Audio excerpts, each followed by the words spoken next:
শান্তির খোঁজে ট্রাম্প এবং পুতিনের মধ্যে মুখোমুখি কথা হলো ৩ ঘন্টা।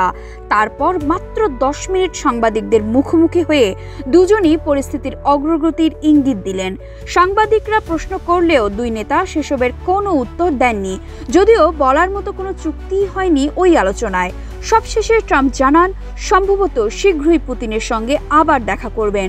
জবাবে রুশ প্রেসিডেন্ট বলেন পরের বৈঠক মস্কোতে। আলাস্কা বৈঠকে কোনো চুক্তি না হওয়াটা ইউক্রেনের জন্য স্বস্তির, কারণ রাশিয়ার হাতে নিজেদের ভূখণ্ড ছেড়ে দিতে হবে এমন সম্ভাবনা নিয়ে দেশটি দুশ্চিন্তায় আছে। রাশিয়াকে ভূখণ্ড ছেড়ে দেওয়ার প্রস্তাবে ইউক্রেন রাজি হবে না, এমন কথা ১৩ই আগস্টের ভার্চুয়াল বৈঠকে ট্রাম্পের কানে আগেই তুলে দিয়েছিলেন ইউরোপের নেতারা। রুশ প্রেসিডেন্ট ভ্লাদিমির পুতিন এই বৈঠকটিকে সমাধানের শুরু হিসেবে বর্ণনা করেছেন। তিনি জানিয়েছেন চলমান সংঘাতের অবসান ঘটাতে তিনি আন্তরিকভাবেই আগ্রহী, কিন্তু তিনি বলেছেন রাশিয়াকে সংঘাতের আসল কারণগুলো দূর করতে হবে। ইউক্রেন আর ইউরোপকে সতর্ক করে তিনি বলে দিয়েছেন আলোচনা ভেস্তে দিতে কোনো নাশকতা করা উচিত নয়।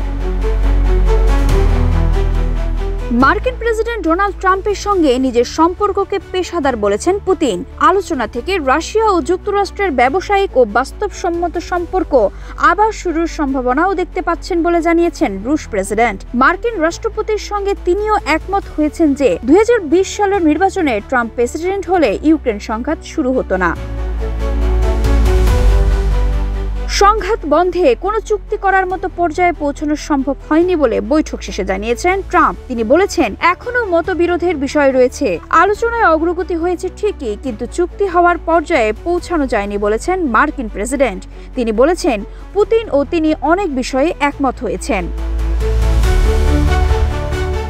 কিন্তু সবচেয়ে গুরুত্বপূর্ণ বিষয়টি সহ কয়েকটি নিয়ে কথা বাকি রয়ে গেছে বলে জানিয়েছেন ট্রাম্প। সেটা কি তা তিনি বলেননি।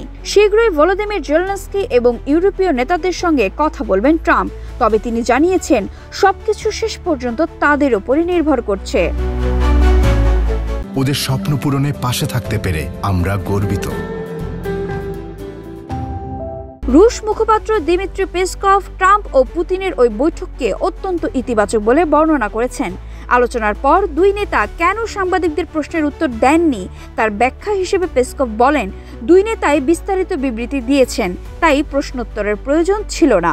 তিনি আরও বলেন তাদের আলাপ শান্তি খুঁজে বের করার পথে আত্মবিশ্বাসের সঙ্গে একত্রে এগিয়ে যাওয়ার সুযোগ করে দেবে।